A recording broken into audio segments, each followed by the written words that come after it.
Assalamualaikum warahmatullahi wabarakatuh. Perkenalkan, nama saya Mutiara Kansa dari kelas 1E, Prodi Penyuluhan Peternakan dan Kesejahteraan Hewan. Baik, di sini saya akan menjelaskan apa itu anatomi dan morfologi ayam. Pada ayam terdapat 4 sistem, yaitu sistem pencernaan, sistem pernapasan, sistem peredaran darah, dan sistem reproduksi. Sistem pencernaan dimulai dari mulut. Mulut pada ayam disebut paru. Dalam mulut ditemukan adanya lidah yang berfungsi untuk memudahkan pengenalan makanan ke dalam sistem pencernaan. Selanjutnya ada esofagus atau kerongkongan yang merupakan saluran memanjang seperti pipa yang berguna untuk meneruskan makanan menuju tembolok. Tembolok sebagai tempat pertama kalinya makanan masuk atau tempat cadangan makanan yang berfungsi sebagai tempat penghasil makanan masuk ke Proventriculus berfungsi sebagai sistem pencernaan secara kimiawi yang dibantu oleh enzim HCl dan enzim pepsin untuk mengurangi protein yang masuk ke dalam juga membantu mengurangi makanan. Selanjutnya ada ventriculus yang dibantu oleh bebatuan kecil di mana sebagai sistem pencernaan secara mekanik. Selanjutnya ada halus yang terbagi menjadi 3, duodenum, jejunum, dan ileum. Di tengah duodenum terdapat pankreas yang berfungsi sebagai proses pencernaan makanan kimiawi oleh enzim mengurangi makanan. Adapun usus besar yang berfungsi sebagai tempat pembusukan sisa-sisa makanan sebelum keluar ke kloaka. Kloaka berfungsi sebagai pengeluaran urin dan feses dan juga sebagai tempat saluran reproduksi. Jadi sistem peredaran darah yaitu jantung berfungsi untuk meredarkan darah ke seluruh tubuh. 2. Ada hati, terdapat hati kiri dan hati kanan yang berfungsi sebagai untuk mengganti sel darah merah yang sudah mati atau tua. 3. Cairan empedu yang berfungsi untuk memberikan warna pada feses. 4. Ginjal berfungsi sebagai proses penyaringan darah menuju ke pengeluaran urin. Sistem pernapasan pada ayam mencakup beberapa bagian. 1. Hidung berfungsi menyaring udara yang dari bakteri-bakteri atau debu yang masuk dalam tubuh. 2. Laring berfungsi untuk melindungi saluran pernapasan di bawahnya dengan cara menutup secara cepat pada simulasi mekanik sehingga mencegah masuknya benda asing ke dalam tubuh saluran pernapasan. 3. Trakea berfungsi membawa udara menuju paru-paru. 4. Paru-paru berfungsi sebagai tempat pertukaran oksigen dan karbon dioksida.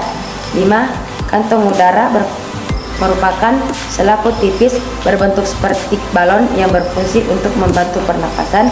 Proses pertukaran udara juga menjadi kantung udara.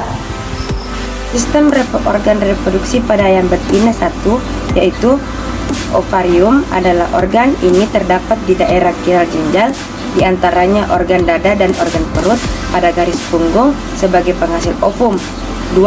Ada oviduct yang merupakan saluran yang menghubungkan oviduct dengan vagina, menghubungkan ovarium dengan vagina dan berakhir di kolka. Oviduct berfungsi sebagai saluran bagi spermatozoa menuju ke ovum untuk fertilisasi. Adapun individuum merupakan bagian paling depan dan teratas yang berfungsi sebagai tempat populasi. 4. Ada magnum merupakan saluran lanjut dari oviduct terpanjang yang berfungsi untuk proses perkembangan telur di tempat seleksi akan albumen telur serta menghasilkan albumin sehingga memiliki dinding yang tebal. 5. Inbut yang berfungsi sebagai tempat terbentuknya membran sel. 6. Uterus yang merupakan bagian oviduct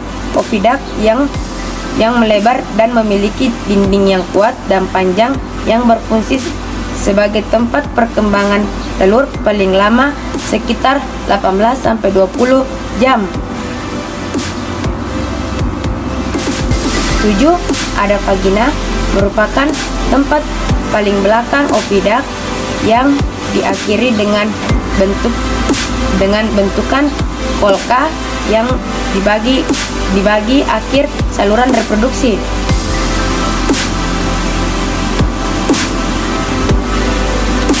Adapun organ reproduksi pada ayam jantan yaitu 1. Testis. Testis berfungsi sebagai tempat terjadinya spermatozoisme. 2. Saluran Dervers berfungsi sebagai tempat sperma yang mengalami pemanaskai dengan penyimpanan sebelum terjadi ejakulasi. 3. Alat kopulasi berfungsi memproduksi cairan transparan. Itulah tadi penjelasan dari saya. Kurang dan lebihnya mohon dimaafkan. Wassalamualaikum warahmatullahi wabarakatuh.